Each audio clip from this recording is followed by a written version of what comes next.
Sa ngayon guys, ganito pa lang itsura ng e-bike ko. Yung nabago pa lang dito ay itong upuan, pinapalitan ko nung nakaraan.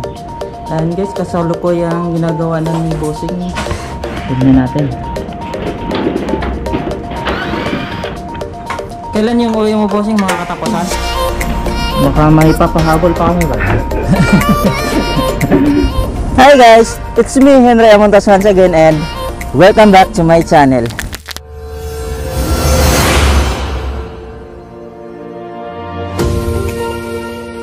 Adventures. So dito po tayo guys, dadaan sa may baba nitong tulay. Motovlog. Guys, dito na po kami sa Subic train station at sasakay po kami ng train papunta Travel. Nandito na po kami sa aming first destination ng Taichung Town. And Motovlog. Kahit anong posisyon, kaya niya.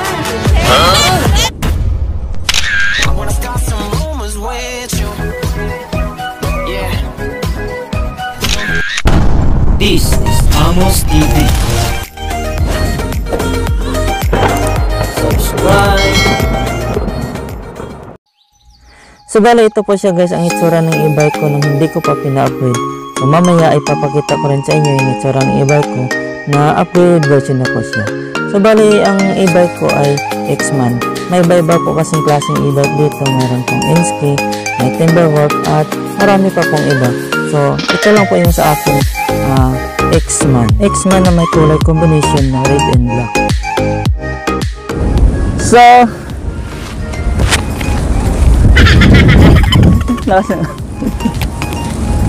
ito na po siya guys, ang kabuuang upgrade ng aking e-bike. So please watch this. So ngayon guys, pupunta po ako ng Huko para magpa-upgrade ng e-bike ko. So ready na po yung mga dadalhin ko. Ito na po yung ito yung pinder para sa yung sa likuran, ito paludo, saka ito po yung gulong, ito yung mags, kulay red kasi halos kulay red yung pinapa na order ko. Ito yung gulong, pinakabit ko na. Tubeless pala yung gulong na to guys. Saka itong karton na to, naman ito ay yung mga accessories niya.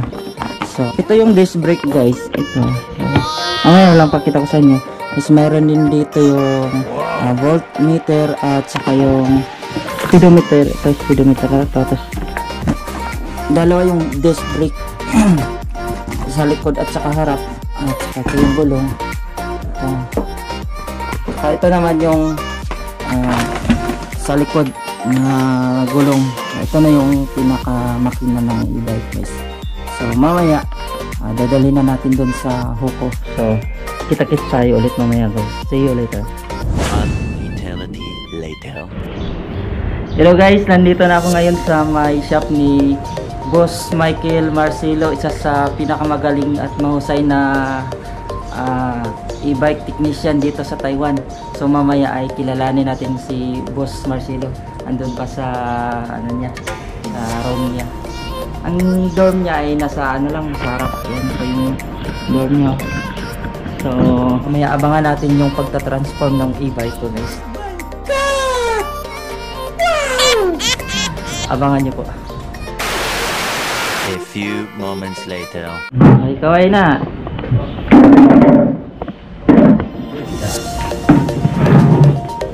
And guys, kasalo ko yung ginagawa ng bossing yung e-bike ko. Tignan natin.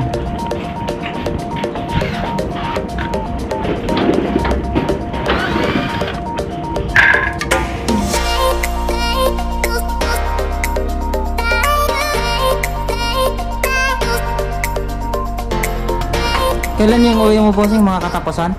Sa November. Baka may papahabol pa kami ba?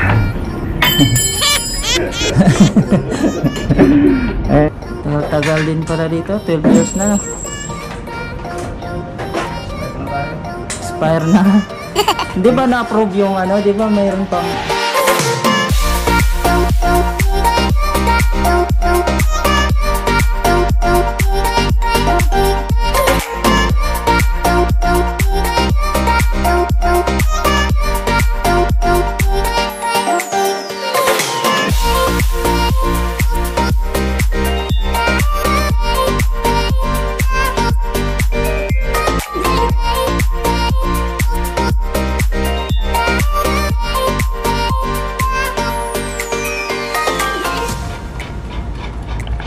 Marami din kayong Pinoy sa company niyo, boss.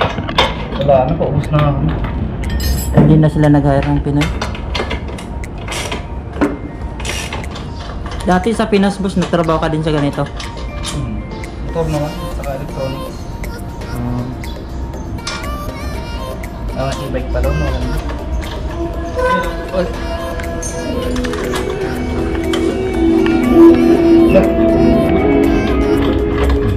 Yan ang malupit na e-bike. Hindi lumalapag sa lupa. Hindi naman napakita. Ngayon ba? Ha?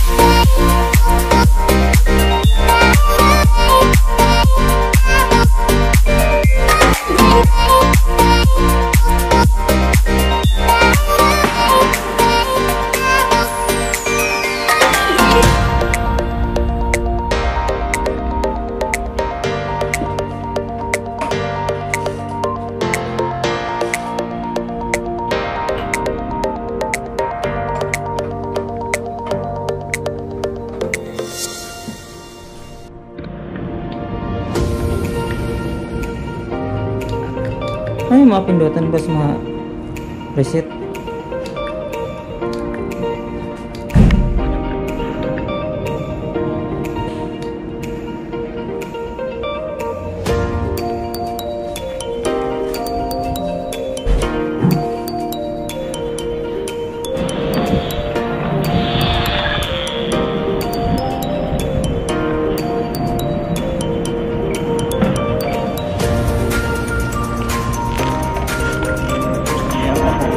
Pwede yung preno.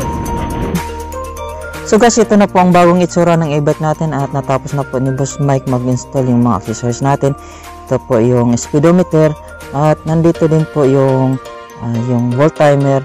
Ito po yung throttle, bagong throttle. Dito rin po yung busina. At dito naman sa harap yung disc brake, Polando na disc brake.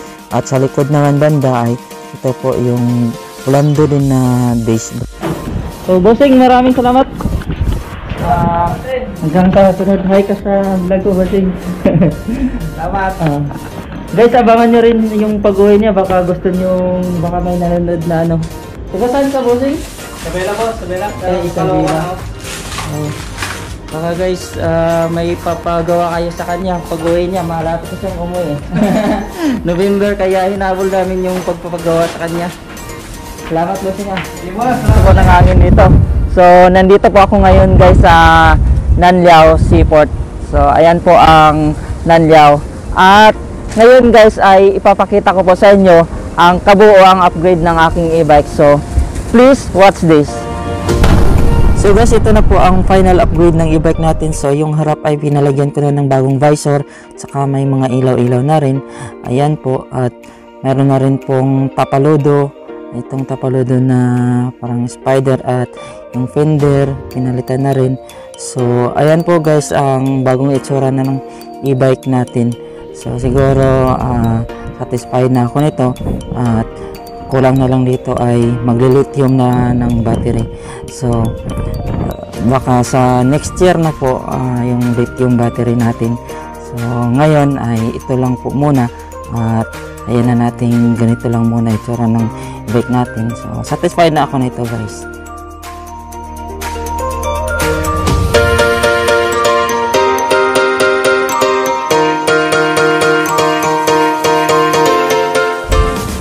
Thank you so much guys sa inyong panonood sa aking YouTube channel. At kung bago lang kayo dito sa aking YouTube channel, huwag kalimutang i-like at pinutin ang subscribe button, pati na rin ang notification bell para maging updated kayo sa aking mga latest video na aking i-upload. Thank you and God bless. Thank you. Bye-bye. Lakas pa ng hangin dito guys. Sobrang lakas po ng hangin dito guys kasi nandito po ako sa may Nanliao Seaport. So, tabing dagat po to. So, ayan po yung view ng Nanliao. So, didilim na, alas 5:30 pa lang naman, pero siguro kasi ano ngayon, winter season, kaya maagang lumubog yung araw. So ayan po yung Nalya Seaport. So ang ganda na ng view ngayon kasi hapon na. So ayan po siya, guys. Hello guys, bago po natin tatapusin tong video to ay may sasabihin lang po ako sa inyong good news at saka mayroon ding bad news. Pero bago ko po sasabihin yung good news at saka bad news ay shout out po pala muna natin yung mga taong laging sumusuporta sa atin, at shout out ko rin si Boss Michael Marcelo. Siya po yung nagayos ng e-bike ko ito, at gumanda na po yung e-bike natin. At shout out ko rin yung inaanak ko na si Ralph TV. Guys, subscribe nyo po yung kanyang YouTube channel. Ito po yung YouTube channel niya. Lagi supportahan nyo po siya, at BB pa po siya at BB pa rin yung YouTube channel niya. So shout out ko rin po yung pamangkin ko si Eugene Lord Amontos, at yan po yung YouTube channel niya. So maraming salamat din po sa lahat ng sumusuporta sa aking YouTube channel, lalo na sa aking mga kagrupo na laging sumusuporta. So ito na po guys yung bad news at saka good news. So unahin natin ang good news kasi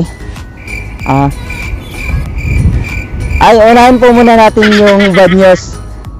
Ang bad news kasi yung technician natin na si Boss Michael Marcelo ay nadisgrasya po siya nung nakaraan, kaya medyo na yung nagpapagawa sa kanya ng e-bike. So boss, pagaling ka po dyan boss, get well soon, at marami pa pong naghintay para sa pagaling mo. Papayos nila yung e-bike nila at papagandahin. At ang good news naman guys ay kasi diba sabi ko doon sa nakaraan na pauwi na si Bossing Michael, pauwi na siya nitong katapusan ng November dapat. So ngayon guys ay na-extend po siya. So next year na po yung uwi niya, at kung gusto niyo pang humabol na magpagawa sa e-bike niyo, papagandahin niyo yung e-bike niyo, ay puntahan niyo na lang po siya i-message niyo na lang po muna siya kasi nagtatrabaho din siya. So pagka may bakanting oras siya ay gagawin niya yung mga e-bike natin. So yun lang po guys ang aking sasabihin na bad news at saka good news. Good news kasi pwede pa tayong magpagawa sa kanya at makakahabol. Ang bad news lang kasi nadisgrasya siya nung nakaraan, kaya sa ngayon ay nagpapagaling muna siya, papahinga muna. So yan lang po guys, salamat sa iyong panonood, at huwag niyong kalimutang mag-subscribe sa aking YouTube channel. At kung bago lang kayo sa aking YouTube channel ay pindutin niyo na rin yung subscribe button, at pati na rin ang notification bell para updated kayo lagi sa aking mga latest video, at like nyo na rin tong video to. Salamat po.